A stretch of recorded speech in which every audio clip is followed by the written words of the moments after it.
Last night, LCC moved past Ottawa Hills with ease. Their 54-29 victory earning them yet another trip to state. This will be the third consecutive year the T-Birds soar into Columbus. LCC's success at the shot is admirable, capturing a state title 2 years ago and finishing runners-up just last year. But the focus this year is to bring back home the hardware, knowing that their jobs are not quite finished yet.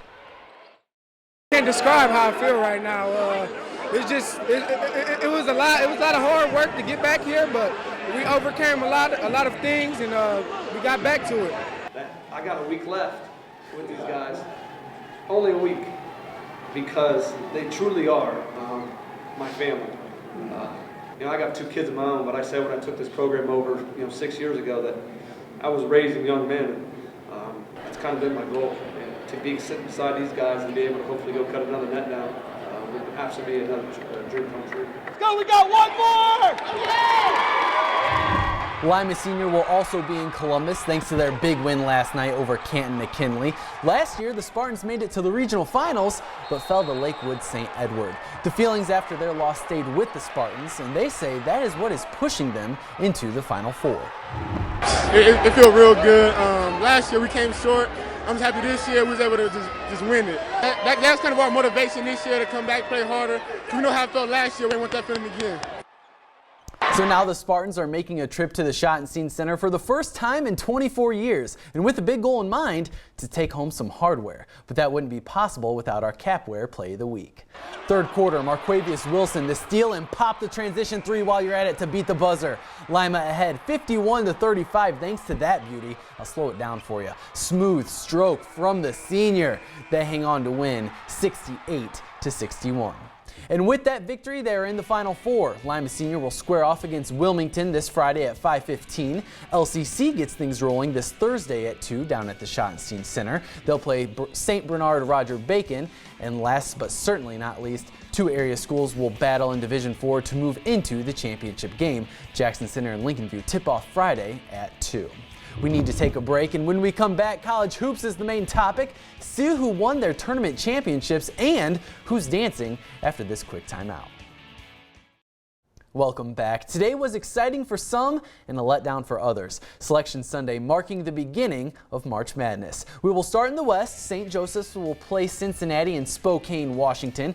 Oregon, your number 1 seed. You see Duke as your 4 in the other half of the West. Buddy Hield in Oklahoma at the number 2 spot. Texas A&M, your 3 seed. Meanwhile, in the Midwest region, my alma mater, Purdue, earning a 5 seed in the tourney. Elida grad Dakota Mathias and the rest of the Boilermakers take on Little Rock in the opening round in Denver.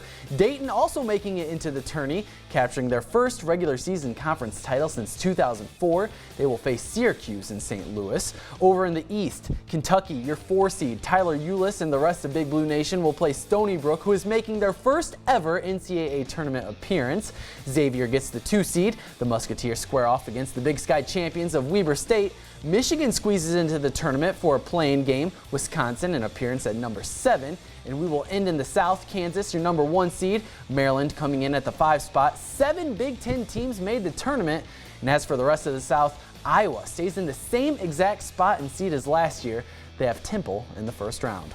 Also, in the NIT, Ohio State accepts their invitation. They will play Elida grad Reggie McAdams and his fellow Zips in Columbus on Tuesday.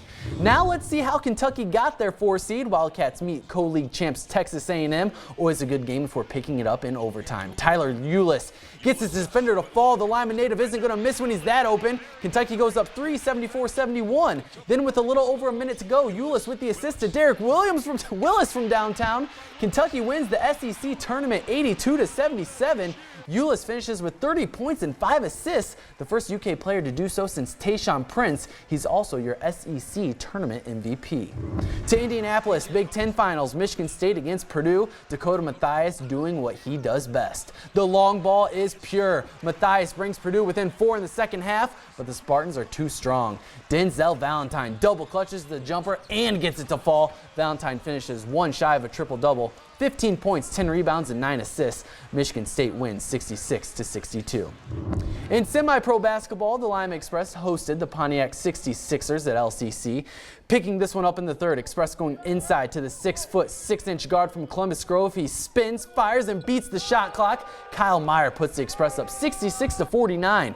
Moments later off the break, Jody Hill hiding in the corner. He buries the three. However, the Express go on to lose a close one. 66ers win 119-118. Onto the professional courts, Cavs hosting the Clippers. Second quarter, off a steal, Kyrie Irving back to LeBron James, who finishes at the rim. Cavs lead 52-40.